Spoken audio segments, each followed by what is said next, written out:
So, hi po mga ka-Diyosa and good morning. So, ayan may comment ulit dito. Kagising ko lang.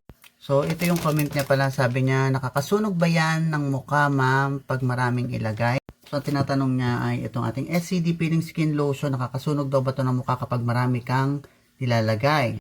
Well, alam niyo mga ka-Diyosa, marami na akong videong nagawa tungkol dito. And nagbigay na ako ng maraming tips na din. Pero sige, ulitin natin sa inyo. Ano? Ang SCD Peeling Lotion po, pag mas konti yung lagay mo ng product, mas mild siya.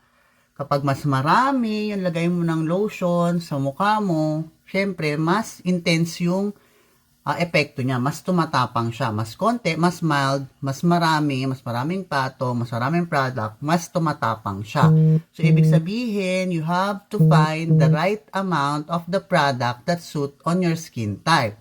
Ibig sabihin, kung konti lang yung nilagay mo, tapos ang tagal niya mag-react, sign yun na ay, medyo makapal yung skin ko, parang kulang, mag-apply pa ako, dadagdagan ko siya. Baka masyadong konti.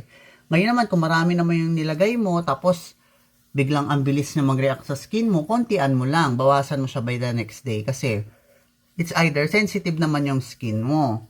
Kaya nga, di ba, kung naaalala nyo, dun sa ibang video ko, for a year, palagi kong sinasabi na, kung sa face nyo siya gagamitin, palagi kayo mag-start sa small amount lang. Kasi nga, kailangan nyo hanapin yung tamang dami na kaya ng balat ninyo. Pero, kung sobrang, kunyari, yung iba kasi niyan, kaya 2 patong, pero hindi siya ina-advise. Kasi nga, ang ina-advise natin is, yung neutral na pwede sa lahat. Pero, yung makakapalang skin type, marami yan maglagay, pero hindi nasisira yung skin nila, hindi masyadong namumula. Kaya naman. Kung baga may mga redness man, itching, yung pangangati, tolerable naman kasi siya. To be honest, tolerable naman siya. Hindi naman, wag tayo masyadong, may namula lang, ay, sorry ha. Antay ko kasi nakikita ng ganun eh. Rejuve yan. Once na nag-rejuve kayo, talagang, meron yung pamumula. Mahapti yan pag naluluto. Kaya nga yung iba ayaw na nagre-rejuve, diba?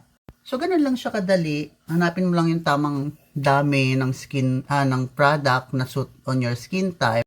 Kung medyo sensitive ka, kontian mo. Kung alam mo makapal yung skin type mo, matagal mag-react yung product, pwede mo siyang medyo dagdagan yung dami.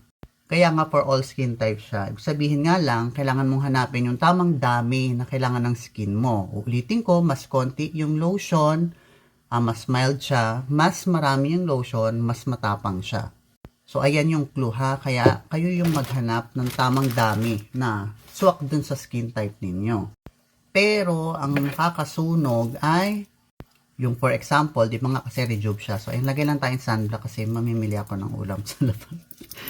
Natamad ako magluto. So, ang nakakasunog, mga madam, pagdating sa mga rejuvenating product, lahat ng rejuvenating product nakakasunog. Ang tawag dyan ay over-exfoliation. Bakit naman nakakaranas ng over-exfoliation? Siyempre, yung alam mong mahapdi na yung balat mo, naluluto na siya, nararamdaman mo naman yun at nakikita mo eh. Tapos, nakita mo na nagkakaganon yung skin mo, ayaw mo namang tumigil ng ka-apply, lagay ka pa rin ng lagay. Kaya nga di ba sabi ko, ipahinga nyo yung balat nyo para hindi kayo nakakaranas ng over-exfoliation. By the way, this is SCD Sunblock Cream Tint. This is SPF 30. Meron din siyang placenta to reduce yung mga wrinkles around the eye areas and face natin. Matte finish din siya, kaya para kang nakapulbo. Pakita ko sa inyo.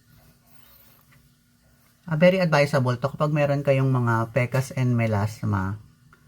Kasi ang advisable na sunscreen para sa inyo ay yung may mga yung mga tinted sunscreen. Kaya ito yung nasa set natin, di ba? So ito, matatansya nyo naman yung whitening effect niya para hindi naman kayo magmukhang tawag dito. Magmukhang Japanese. Matatansya naman siya. And also, you have to blend it kasi nga matte siya. So, once na nag-set na siya sa skin mo, matte yung finish niya. Pero kung gusto niyo nung walang white cast, walang hindi tinted, you can use yung ating SCD Sunblock Cream Gel. Ayun naman is water-based. Mas gusto ko yun, pero kasi nabuksan ko na to, sayang naman. So, ayan siya. Pag nalagay na, medyo pinkish white yung kulay niya. Bang ganda. So, try nyo din to. Ito yung kasama pala sa ating SCD peeling set. Meron tayong malaking version. 30 grams siya. So, yun lang mga ka-Diyosa. And hopefully, makayang nyo yung product. Just keep using and trust the process palagi. Yun lang and have a great day po. Bye-bye!